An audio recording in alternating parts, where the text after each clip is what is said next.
All right, good evening, everyone, and welcome to the launch of Soulmates and Strangers by Judy Umlas. We are here virtually from the Palisades Free Library in Palisades, New York.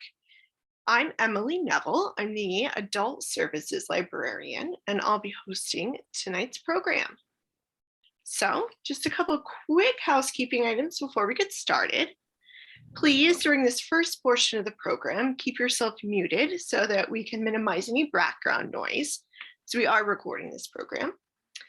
And then when we get to the Q&A portion, you can unmute yourself and ask questions. Or if you prefer, you can type your question into the chat box and I'll make sure that your questions get answered. So our guest of honor tonight is Judy Umlas.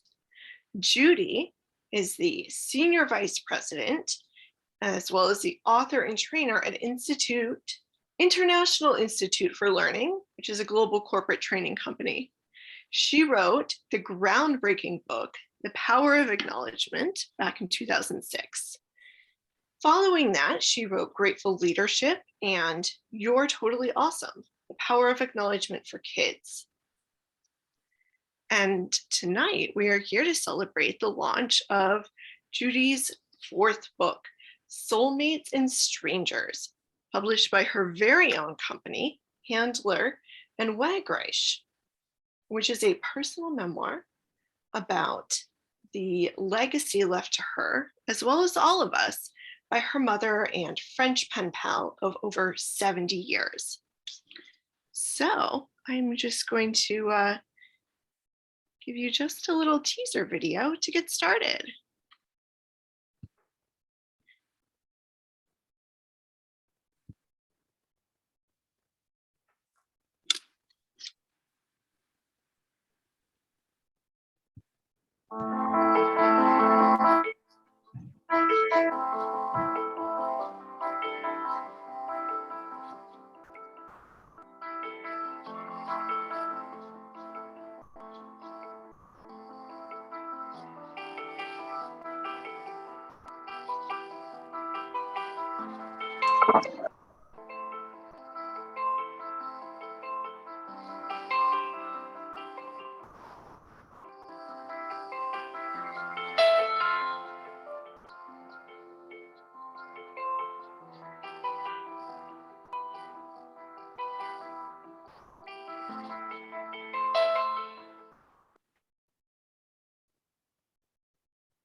Judy, your book describes a series of letters that were written by your mother, Sylvia Handler Wagreich, and her French pen pal, Claudia Raymond Bouillard Mariotti, encompassing the years 1936 to 1947.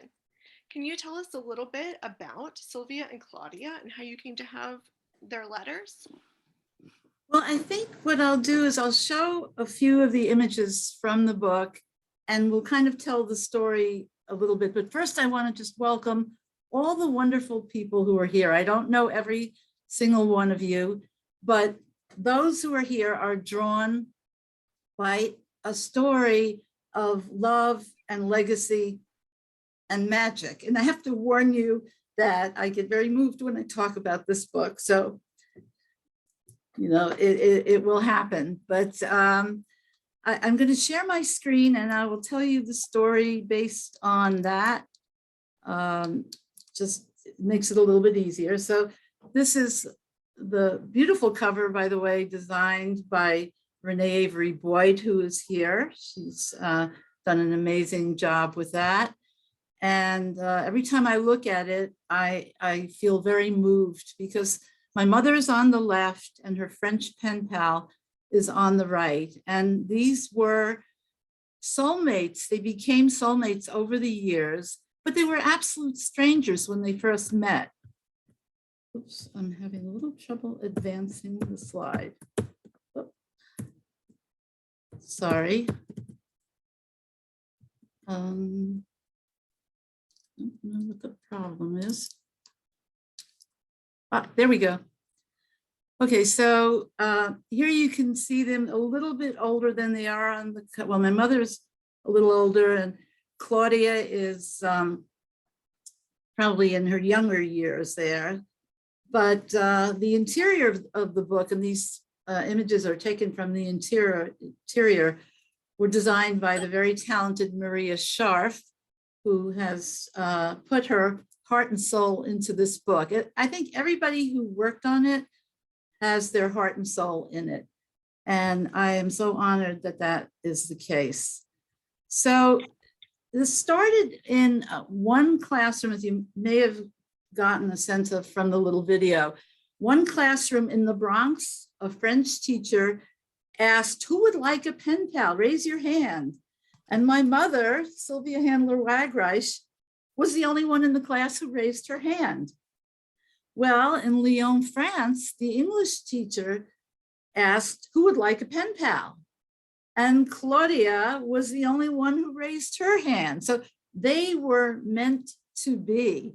And they spent years trying to match friends and classmates with other friends and classmates in the Bronx and in Lyon, France. And they never stuck, they never took.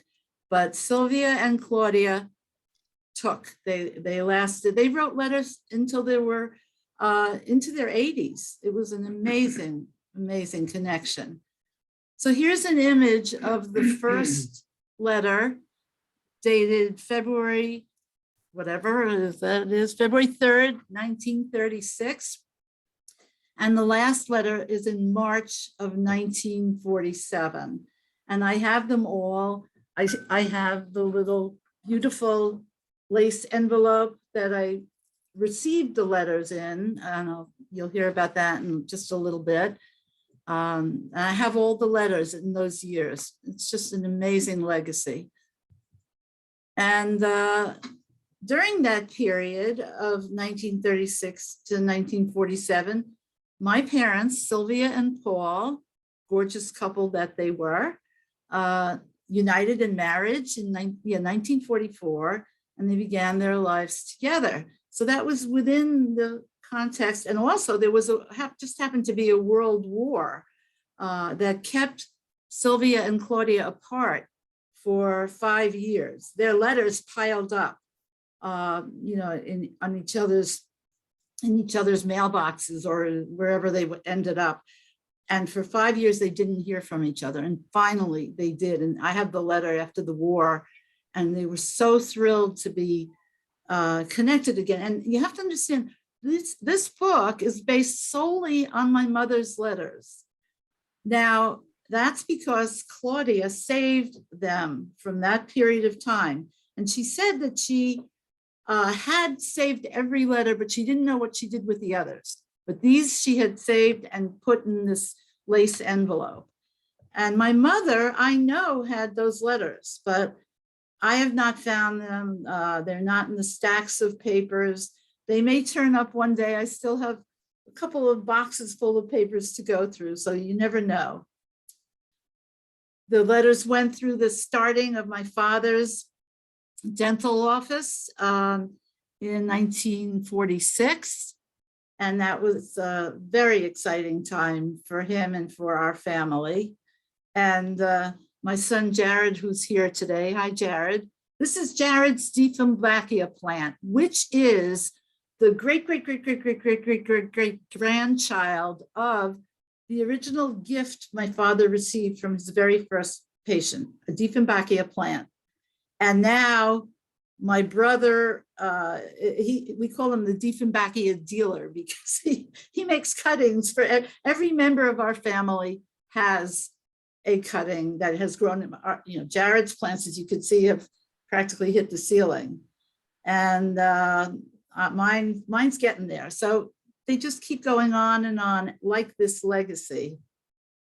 And then we get to the part, I love the sign, construction ahead. My mother here is pregnant with me, and there's a very interesting part of the book, which we will talk about later. Emily, I know, has a question about it. My mother didn't ever mention to her pen pal that she was pregnant, even though she was 6 months pregnant in the last letter by my calculation. So it's a bit of a mystery, a little bit of a cliffhanger. And then there's the evidence. That was me, and I was living in that period. This is the early ones, the baby ones are me in 1947, and that's when the letters ended that Claudia had. Then in 1965, my mother asked me, between my high school graduation and start of college, would I like to live with her French pen pal, because the letters came all the time with gifts every Christmas, every big holiday. And I even brought a pair of my hand knit socks. They're my security socks, knit by Claudia, because she would make something for every member of the family. So we knew of her, and I loved the French language incredibly. And so my mother said, you want to go live with Claudia for the summer? I've asked her, and she said they'd love to have an American daughter. They had no children, Claudia and her husband, Mario. But I went, and it was the best summer of my life. And you could see, they just took me everywhere. And I loved being with them. And Claudia was a nursery school teacher. And neither one of them, I think the whole summer, they didn't speak 2 words of English to me. Mario, because he didn't know any. And Claudia, because she told me she didn't know English, but she was not quite telling the truth. And so that summer, I spoke French the whole time. And you could see, this is my favorite picture in the whole book, that you could see their incredible focus, their incredible attention that they gave to me. And you could tell with my hands, I'm struggling, you know, I'm speaking, I'm having to say everything in French. And eventually I started dreaming in French. And when I came home, you know, at the end of the summer, I had to relearn English. It was like, my brain wasn't working that way. So, but I just love that picture so much, because you could see what they gave to me that summer that has lasted a lifetime. And the reason I have this wedding picture of my dear husband and me is that I told Mario and Claudia about Bob, and I wasn't sure he was the right one for me. I described him, and he was like very silly, but he played the guitar, and you know, he was very, very smart. He went to MIT, and they said, marry him, marry him. So very soon after that trip, I married him, and we've been married for 54 and a half years. Oh. So it's quite amazing. They knew. And what I want to show here is that the whole family was involved. Bob and I took our little daughter, Stephanie, that's Bob with Claudia.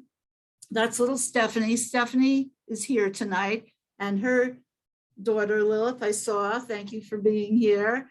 You know, this is, the whole family was involved in this. And it was so funny, because in the letters, I would see my mother's letters to Claudia. There was a section written by Paul, my father, in French. And then there was a section written by my Aunt Adeline, her sister.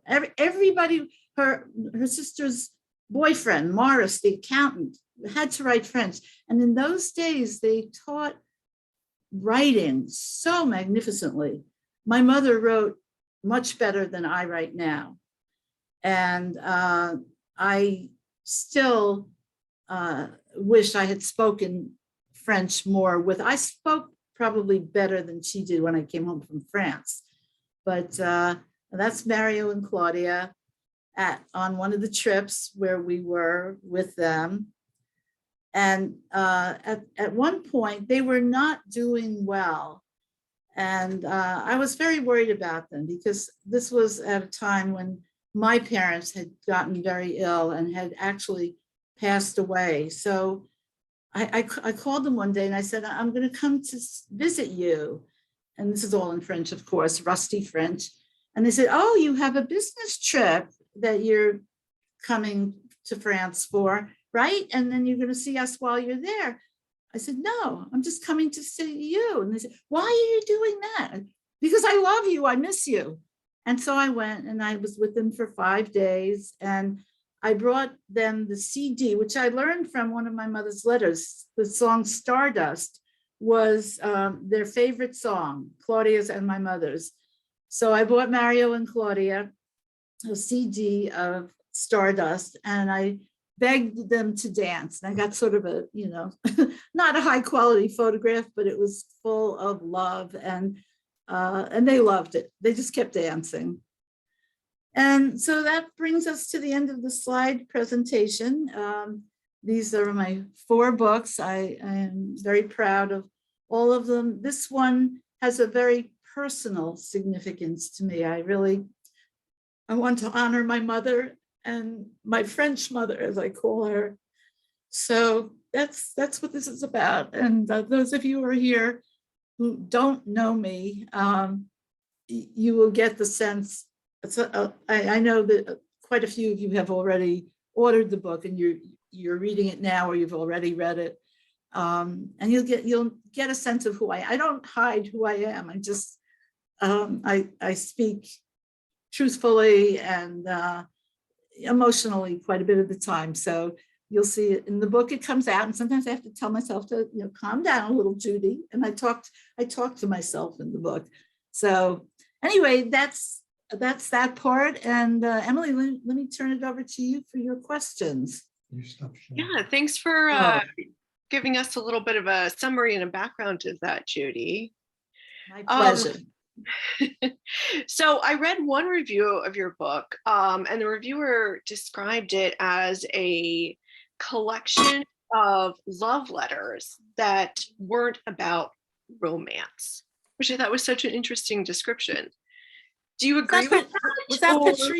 Was that Patricia Bunin by any chance? Do you remember? Was it in the... I don't remember which one it was. You sent it to me, and I can't remember offhand. Yeah. The author She wrote a lovely article in 3 California newspapers. I think and it was, it was amazing. Her writing was awesome. But yeah, so your question was about, are these love letters? She thought that they were love letters that weren't about romance. Yes. Do you agree with that characterization, or would you describe it differently? Absolutely. These letters were so full of love and connection. Oh my God. They were always looking for connection throughout their entire relationship. My mother would say, oh, I have a recipe for you. I'm sending it in my next letter. Or no, I'm sending it in this letter. And then, or I loved the recipe you sent me last letter. I tried it out, and everybody ate the cake that you gave us the recipe for, or the movies. There's a whole section in the book about films that they had seen, and they disagreed. I mean, they loved Shirley Temple in the beginning, and then like a couple of years later, they didn't like her so much. And Cary Grant they loved right through, but it was connection. And that's love. That is love. And they were indeed soulmates. Mm-hmm. Mm-hmm. Yeah, and it's so interesting to explore different kinds of love other than just romance. Yes. So the book is centered around, obviously the correspondence between your mother and your pen pal, but you also figure in quite a lot in terms of telling the story. Who do you think the main character is?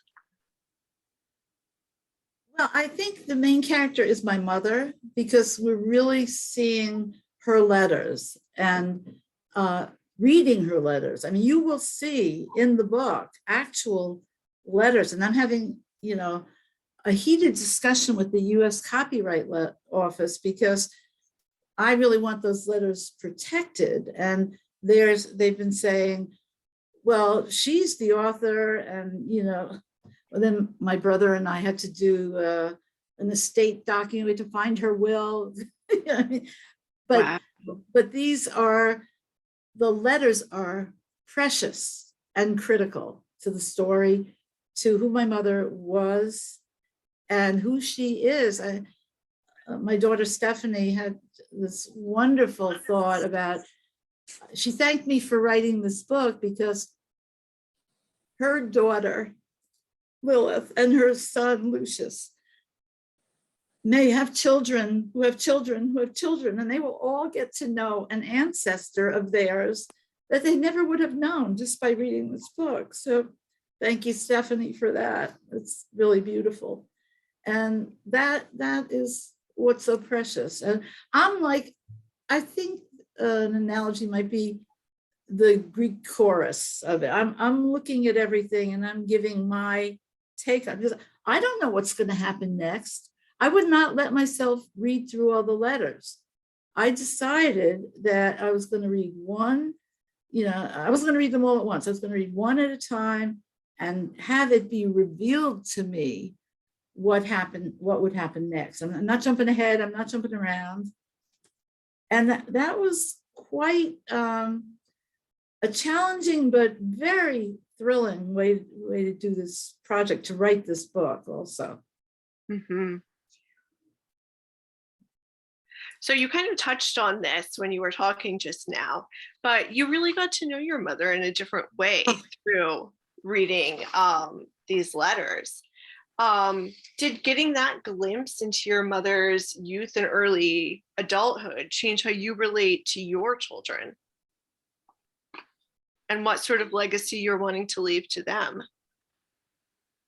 That's a really interesting question, because my getting to know my mother in such an intimate way, and no one ever, I mean, I think I won't say I'm the only one in the world, but I know my mother as a 15-year-old now. I know what she had for breakfast. I know what time she went to bed. I know the clubs she joined at school. I know the names of her pet goldfish. I know, I mean, things that some details are more fascinating than others, but it's still something that is, I mean, I was in awe to be able to read these letters. But you asked me a very interesting, am I going to treat my children? Yeah, I've decided that, well, Anya Berg is here. Anya has been co-facilitating an Artist's Way workshop with me for 6 years. It's about creativity. And thank you, Anya, I call you the midwife to the birth of this book, because I spoke about it for 3 years as I was writing it in the Artist's Way workshop. But we write morning pages where it's like a brain dump. And I've already started tearing up my morning pages so my children won't have them. But what if Claudia had torn up the letters from your mother? You don't want to do that. They're very, very different, very different. If you read Julia Cameron's work, she teaches the morning pages are brain dumps, garbage, all the stupid thoughts you have. They don't even have to be in sentences. You're supposed to write in sloppy handwriting. So, they would not be valuable probably anyway. But, I see that you do get to know a lot about a person through letters. Letters are very different. I will take that position. Yes. But I want my children and grandchildren to know who I am. And I think through my writing, they do. And it's my legacy to them. I dedicated You're Totally Awesome, the Power of Acknowledgement for Kids, to my then 2-year-old granddaughter, and I want them to know what my values are and what I appreciate in life, about life. And, they are forging their own paths. And I'm very grateful that they're all wonderful people, my family members. But, they'll take what they take and they'll reject what they don't want to take. Mm-hmm. Mm-hmm. Good question, though. And so, speaking of how you want to curate what you leave to them, you're not going to leave them all your morning doodle. You commented in the book that you described Claudia and Sylvia as soulmates, yet you did notice when reading your mother's letters that she curated that version of herself to her pen pal. You mentioned that, you were so surprised when she didn't mention when she was pregnant with you. And so I was just wondering, how did you kind of come to terms with seeing them on the one hand as being soulmates? And of course, I'm sure you're looking back at the whole 70 years of their relationship, but then being so surprised at the things your mother left out. Yeah, I think that I think it might have been an extreme sensitivity on her part to Claudia's situation. Claudia did not have a husband at that time. She didn't meet Mario till 1948 after the letters. And she went through a lot of boyfriends. My mother documented her boyfriends and Claudia's boyfriends, and Joe from the US, who was in the military in France. Claudia went out with him, and we thought it was going to be a real union. They were going to come live back in New York, and it didn't happen. So I think I would guess, and my brother Carl is here. Thank you, Carl, for being here. It's only 4:00 out west, and he's in the middle of a work day. So thank you, I appreciate it. I don't know if you can talk if you want to. What do you think it was about our mother? Not to put you on the spot, Carl. Not to put you on the spot, Carl. Why you don't have to. Why she didn't mention that she was pregnant with you? 6 months pregnant in the last. She said in that last letter, I'm going to start thinking about having a child, the possibility of having a child. That's what she said. I don't know. I wish I could. I wish I could answer that. Me too. She was very private, although apparently with Claudia she wasn't. I have no idea. Sorry.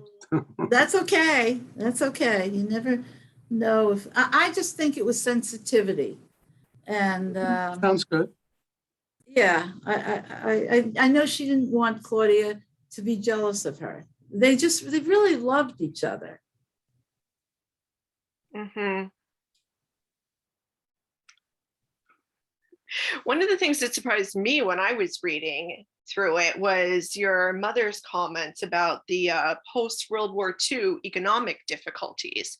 And she was comparing things in the US and saying, oh, it's really rough here, but I know you guys have it even worse over there. And I found that surprising. I mean, someone obviously rather removed from that generation, but I had always heard of, the post-war period, particularly in the US, as being a time of great economic prosperity. So I was curious if there were any of the historical details that you found surprising when reading through the letters. Probably all of it. And I will reveal that my mother, when I was in 7th grade, got called into my social studies class to meet with the teacher because the teacher said, Judy doesn't know anything about history. She knows nothing. I want you to have her read a newspaper every day. So that lasted about 2 days. So I've never been drawn to history. Give me fiction, or give me no. No, but fiction is such a visit to another time and a place through, something that doesn't really exist. When it's history, I never read it. But this I did read with interest because she was talking about how they didn't have soap in the United States. They didn't have soap. There were things they didn't have that just surprised me. And she commented on what Claudia had written to her about what they didn't have. And they didn't have a lot more things. But again, for the first time, maybe in my life, history had some appeal and some interest. Mm-hmm. It's fascinating. So you had mentioned that you still have some boxes of your parents' papers, and there could be a possibility that you might find some letters from Claudia there. If you could, choose, and there would be letters from a particular point in their correspondence, what point would you most want to find? Ooh, that's a really good question. Well, I'd like to know a little bit more about 1947, the year of my birth. Maybe there were a couple of back and forth letters, because Claudia said she had all of them. She said, I kept all of them. I don't know what I did with them. And, you could say maybe she didn't want to share those with me. Maybe they were really tucked away in a drawer or not. But, I think that would be a very, just from a personal curiosity point of view. But the most interesting age, I would say, was probably in her late teens, because she started writing when she was 15 and Claudia was 16. So maybe 18 or 19 would be of real interest. How come? What was she doing? Well, she was starting college.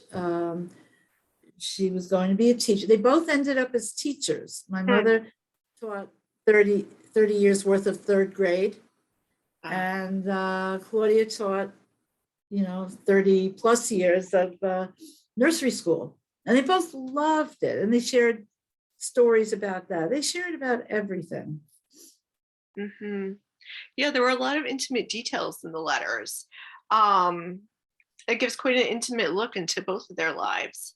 And I'm curious, what made you decide to share that very personal relationship in such a public form by publishing it in a book? I felt that it was a tribute to my mother. It would be. And she was always so proud. She was alive when I wrote my first book, The Power of Acknowledgement. She was showing it to everybody. She was so excited. And she wasn't well at the time, but didn't matter. That pride came through.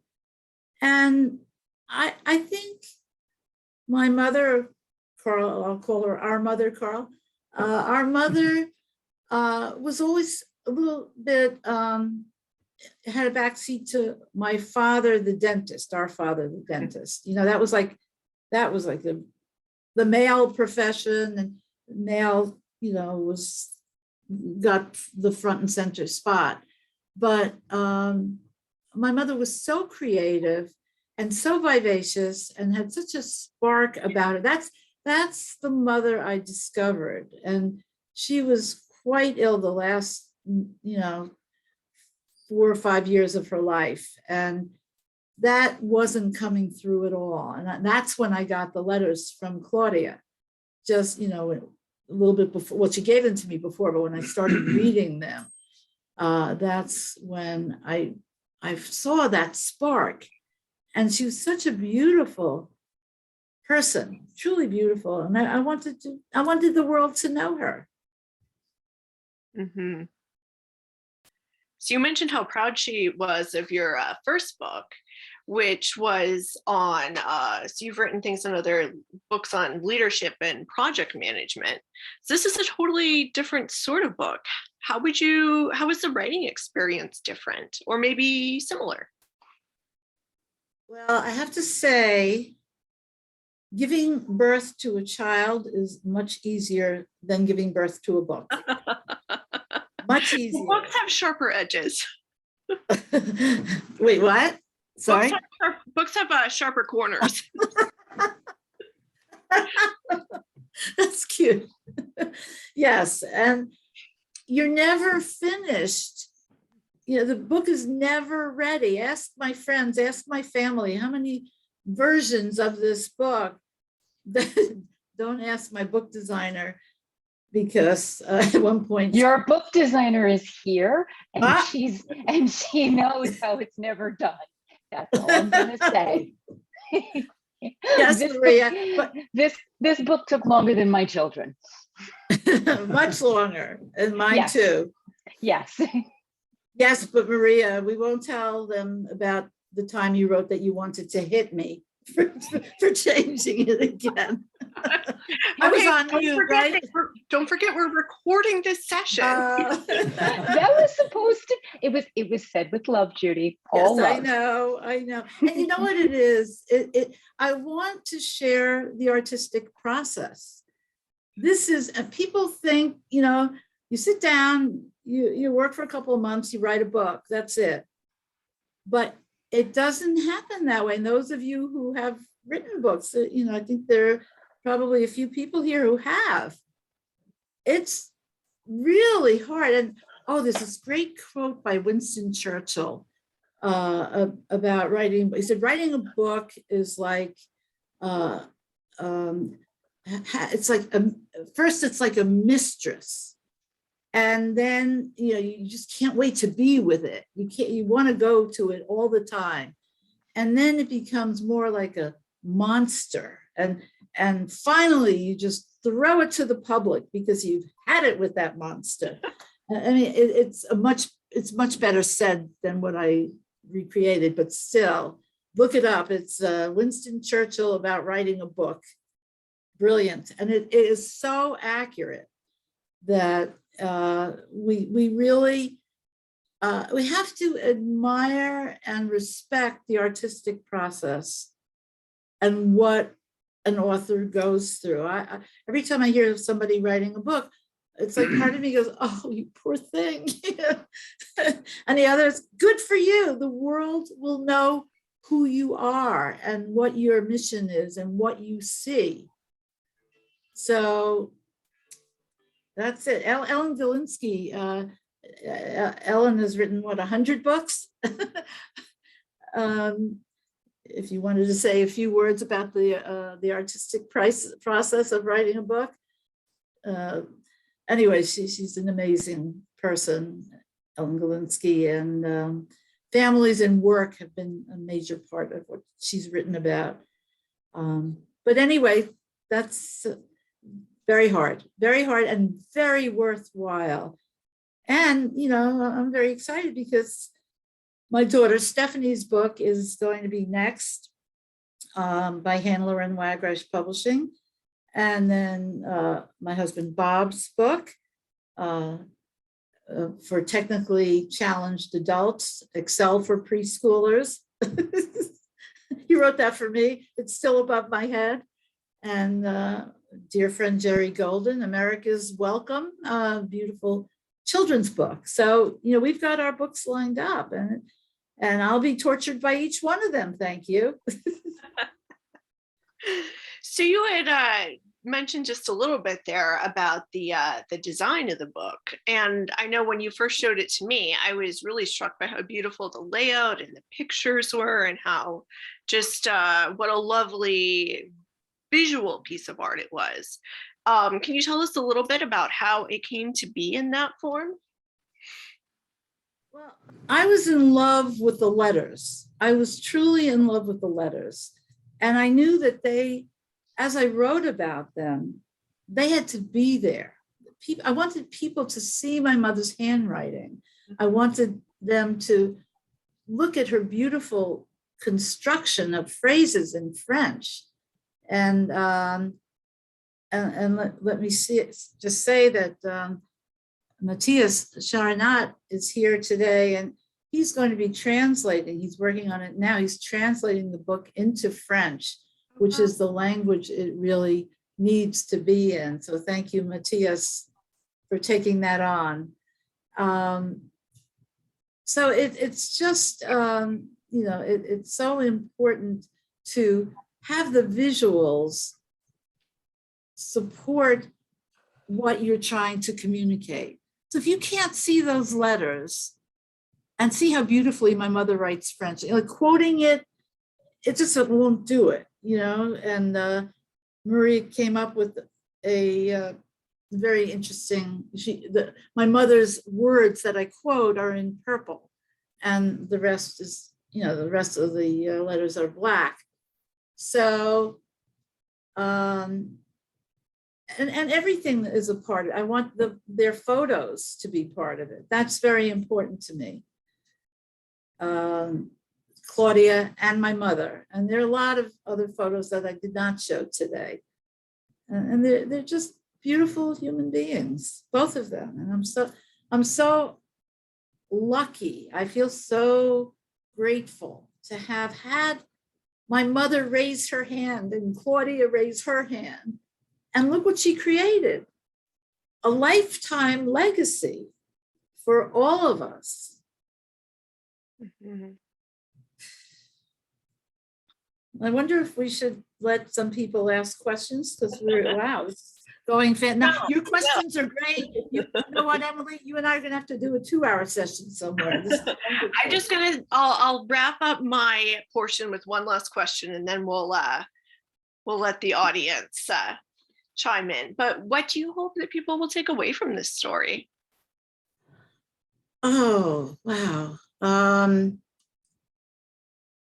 What I'm seeing is, I mean, I'm getting stories back. And in fact, Julia, I don't want to embarrass you, so you don't have to talk. But Julia came to a book signing I did at the Dimmock Library in Jim Thorpe, Pennsylvania, where Bob and I stay a lot of the time now. And Julia is, I think, 15 years old. And she is just wild about the French language. And we were just, you know, she and I were soulmates in that conversation because they didn't have the French language in her school and she fought for it. And there was not any French in her family, it was not her lineage or anything like that, but she just had a passion for French. And I hope you don't mind my telling your story, Julia, but it was magnificent how she fought for it until the school, she went to a council meeting and presented why it was so important. And she's going to France, and other people are telling me their stories. I don't know if everybody is here, but you know, really they're connecting with this story in ways that are just touch me so deeply. And they're remembering letters that they have stashed away from their great grandmother. And that, you know, people are starting, I want them to treasure these connections to their past the way I have come to treasure mine. It's beautiful. Thank you. Thank you. Thank you, Judy. Okay, so I've done enough talking. Who else has some questions that they would like to ask Judy? You are welcome to unmute and ask, or if you want to throw it in the chat, I can read. I have a thought. Can you hear me? Go right ahead. Okay. Kaylee. Oh, hi, Kaylee. Hi. I thought you might like to share how you and Jared came to visit the folks in Paris from your trip to Paris. Because Jared had Yeah. a lot to do with that. What? Because Jared had a lot to do with your visiting them. I thought you might like to share Jared's part about that. Yeah, that's a great question, Kaylee. I wanted to give we've been through a challenging time as a family, and I wanted to give my son a special trip. And I was talking to my friend Kaylee about this, and she said, well, just ask him where he wants to go. And I said, oh no, he's going to tell me France. I know he's going to tell me France, and Bob can't go, and I'd have to go alone. And, you know, right now, money is a challenge. She said, just ask him anyway. So I did, and he said, I want to go to France. I want to go to Paris.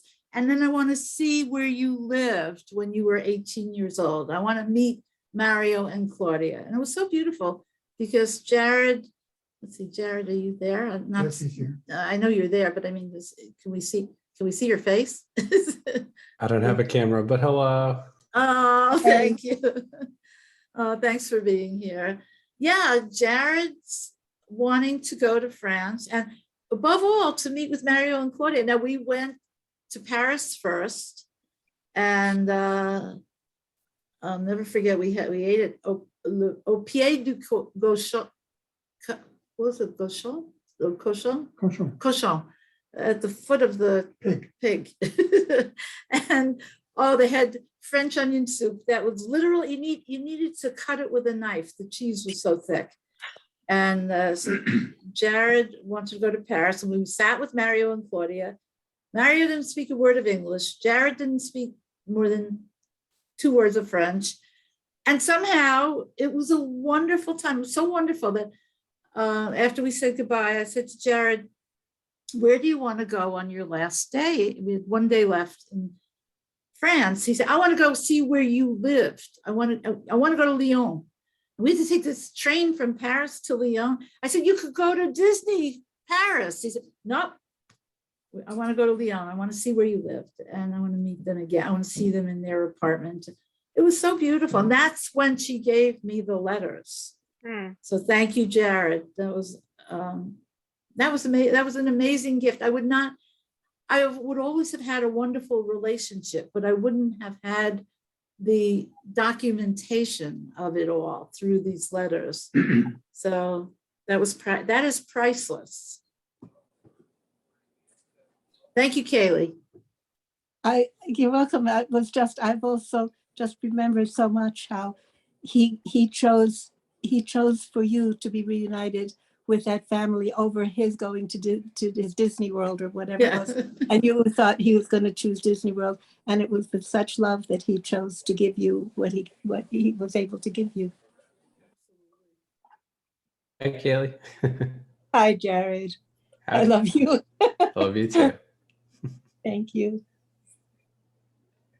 Is there anybody who has read the book that didn't know me before you read the book? I would love to hear from someone like that also. I mean, I know and love a lot of people here, but not everybody. And I'm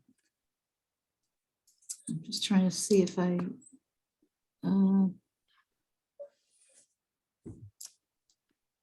Well, Rich Rockman, we know each other a little bit, but I know you got the book recently, and I know how impressed you were with the design of it. And I'm not sure you've actually finished the book. Have you? I can't remember.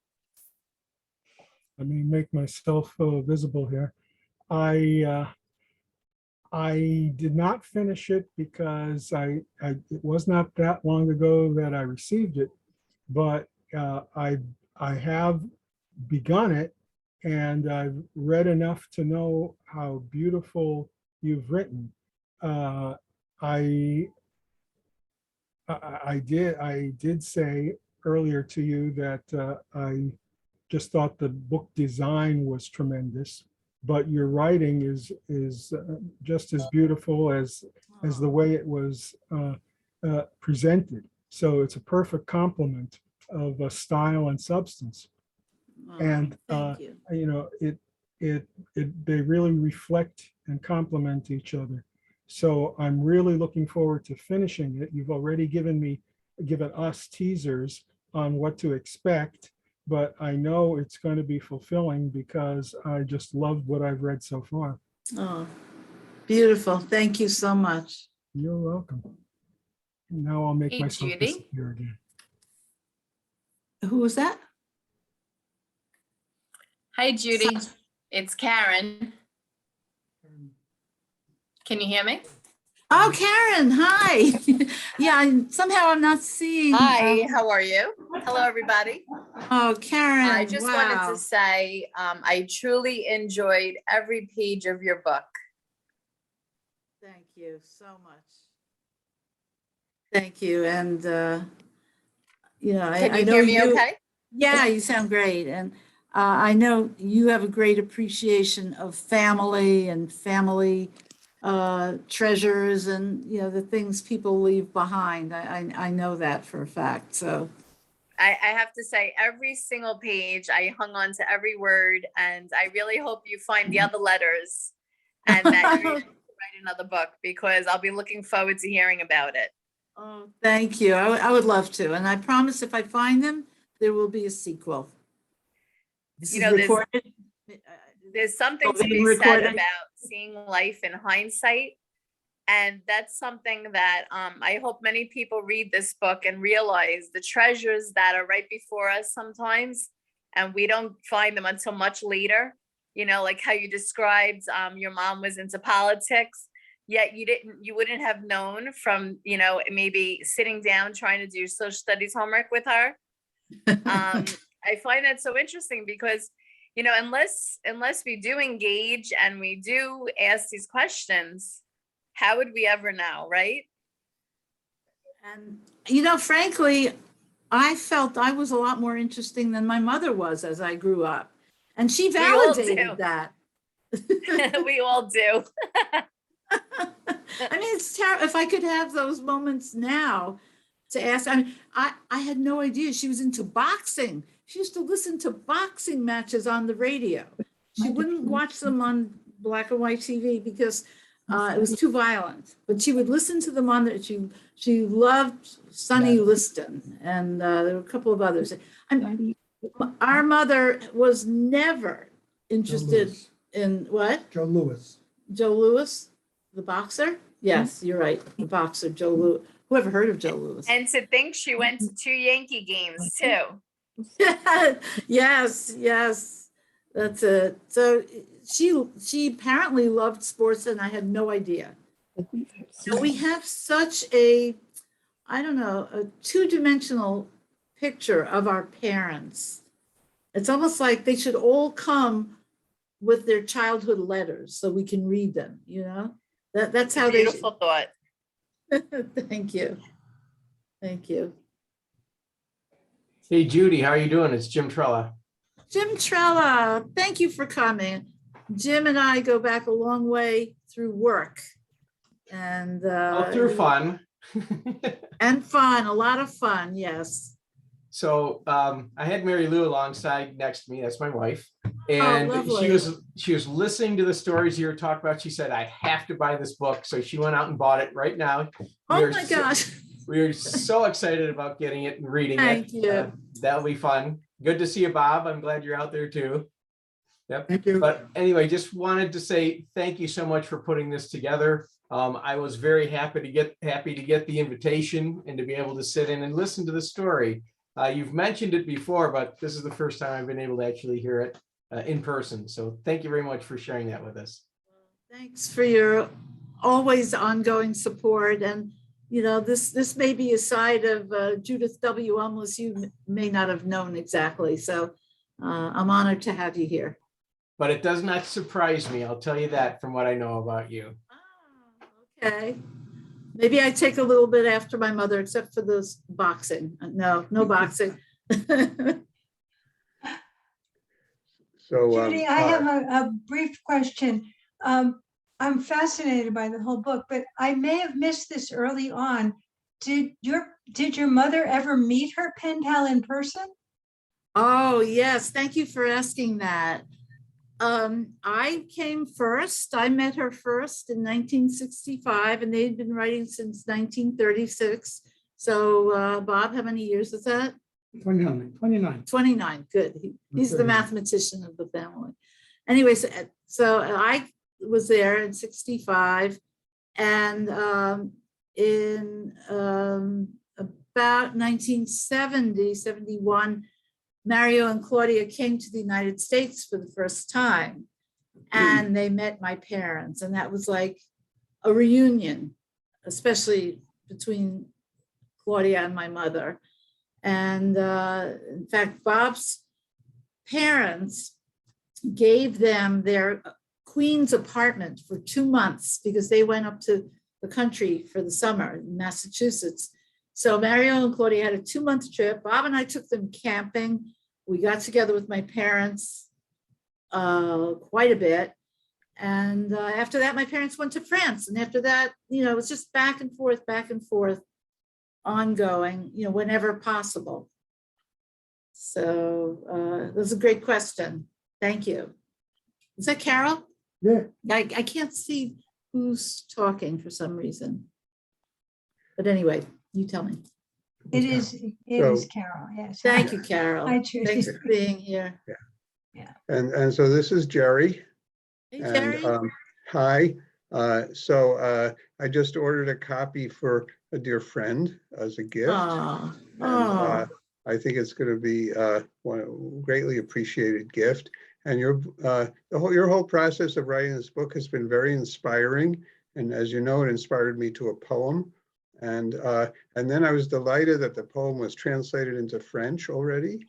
yes. And when I saw the French, I thought, wow, that's a good poem, much better than so anyway, that's lovely. And thanks, Judy, for the inspiration of this book. And I do think having this kind of a memoir that is not just your memoir, but a memoir of from history is wonderful. And what always struck me was when you first started talking about this correspondence was through the war years. And, I mean, I'm very aware of those years as war years because, I learned about them from people in my family to some extent, but, never got that personal window on what life was like. And I think that's amazing that they kept that correspondence during that time, and probably meant an awful lot to both of them. Yeah, I think it did. And the first letter after the war, because for 5 years they were separated. They could not write to each other. And I don't know if that was because of airmail or what, but they couldn't. And so my mother got 3 letters from Claudia all at once. And she was so thrilled. Yeah, But, I heard it said that in those times, we couldn't do a lot of things, but everything we could do was important and really mattered. And now we can do anything we want, and most of what we do isn't important and doesn't really matter. So it really brings you to an appreciation of the everyday and how important that is when every day can't be taken for granted. And you bring up an interesting point, because what I really treasure about the letters is that they're handwritten. And I can see my mother's hand. I can feel her personality. I mean, it still comes through so clearly to me when I view them each time. And that's why, from the photographs on the cover to the letters, I mean, I feel my 2 mothers. And the handwritten letters, I know every once in a while, it's rare, very rare, I get a handwritten acknowledgement or thank you note from somebody. And I save practically every one of them because it's so special. It's not an email. Emails can be great and you can communicate a lot in them, but it's just not the same. So, I hope this also starts a trend where people will value and appreciate writing a note to somebody, writing a letter.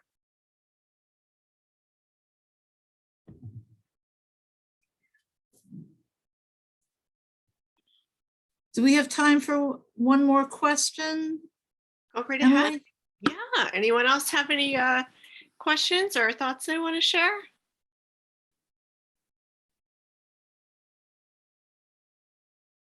I think you've stunned them all. Were they the same Well age? done.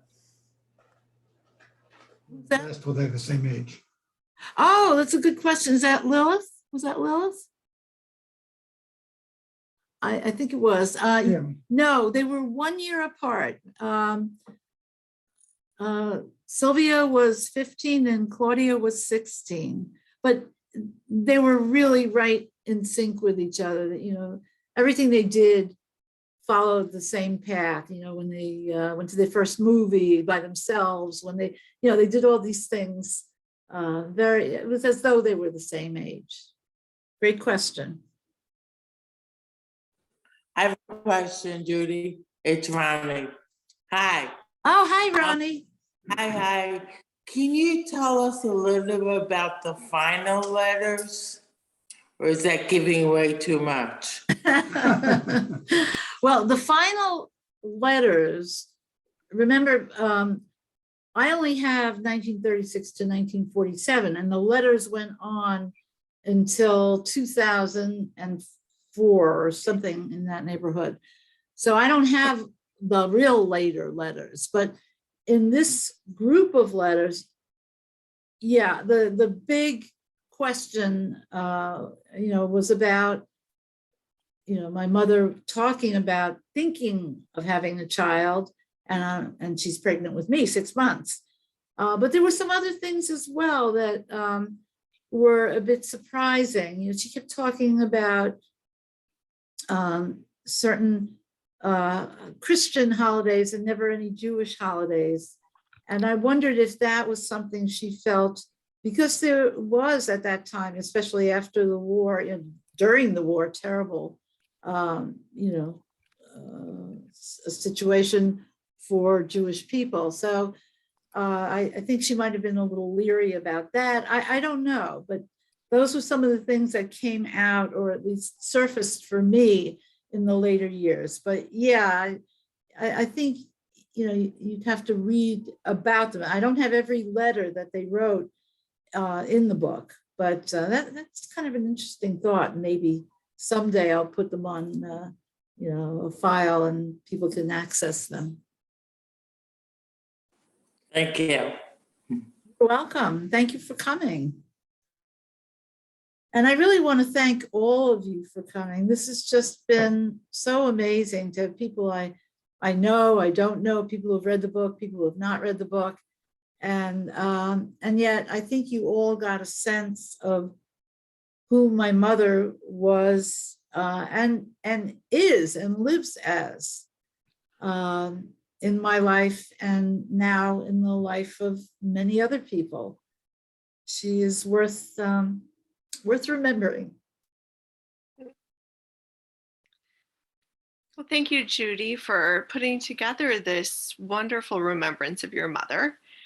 For anyone who hasn't read the book yet, if you're local to the Palisades area, you can come to the library and borrow the book. You might have to wait. There might be a hold list.